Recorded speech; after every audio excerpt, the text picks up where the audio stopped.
So it's frequencies. Light energy. Light is a frequency. It's just a higher frequency. Everything is a frequency. Crystals. But it transmits Motorola it was through, a monopoly on crystals. It transmits it through ATP. Which ATP. What's ATP? ATP. It's just shit that even scientists can't even figure out quite yet.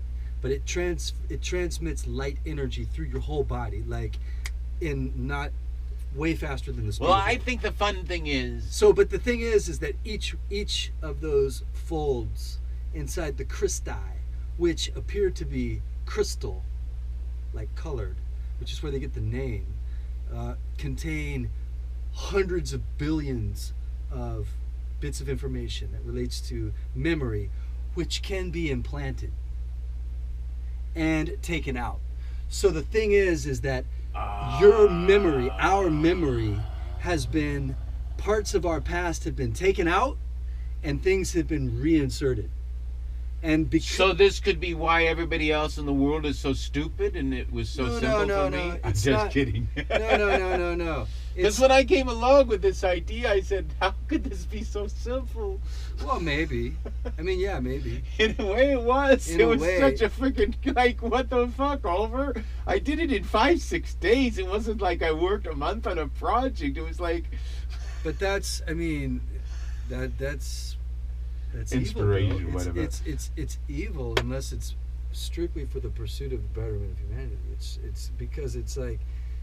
My pursuit was for the pursuit of knowledge, I wasn't even fucking pursuing. But knowledge was the fall from the beginning. The tree of knowledge was the... No, that's the bullshit. That's the lie. It's like God lied to us intentionally. It's just a story. No, he fucked us up. It's the Tower of Babel. You don't freaking think. Or if you let the Tower of Babel stay freaking up, we would have had this clocked and loaded a long time ago. Okay, well that's the deal. He gave us the Tower. I call them the Babel Bibles. Okay.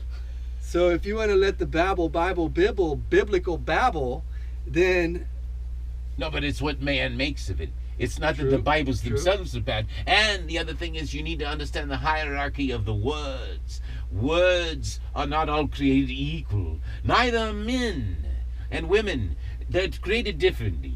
And until we accept that difference, that we can't have stars. You need stars to have... That's what capitalism is all about. Having stars. Paying stars. But the people, they're happy to pay the stars. In fact, in my capitalist state, when you got musicians, right? You can buy their music, get into their music like a stock. Okay, but we make the music free anyway, so getting into the music is like maybe you pay for the CD with your extra, I don't know where you get this extra money, but anyway, you get it. Anyway, you get into the music, but it's like a stock. And so now, if you get into like a big band early, all of a sudden you're in an early pyramid scheme and you make a lot of money. It's like a bunch of gambling games. But by the way, we use your mind to try to get popular people. So you only win your gambling games if other people go into the pyramid. And you only win if the pyramid really wins, because only truth is going to win out of the end. Don't you think in a way, really, ultimately, it comes down to like how you market yourself in terms of like reaching the most number of people, or does it not matter anymore? No, I think fundamentally it gets down to the fundamental art. But the marketing is important. Having like, number one, the ability to edit, like really awesome editing is insane. And then the other thing is just coming up with like ideas like, for example, what I do is I have friends that make beats, and my favorite beat is, it's a downbeat because it's kind of a slower tempo. It's kind of like I call it elevator music for the 21st century, but it's like, it's cool shit. It's the shit you listen to on the way home from the club. And when you're like in that zone, you can throw down your thoughts onto the rhythm. Right. So like, it's a lot of fun. We actually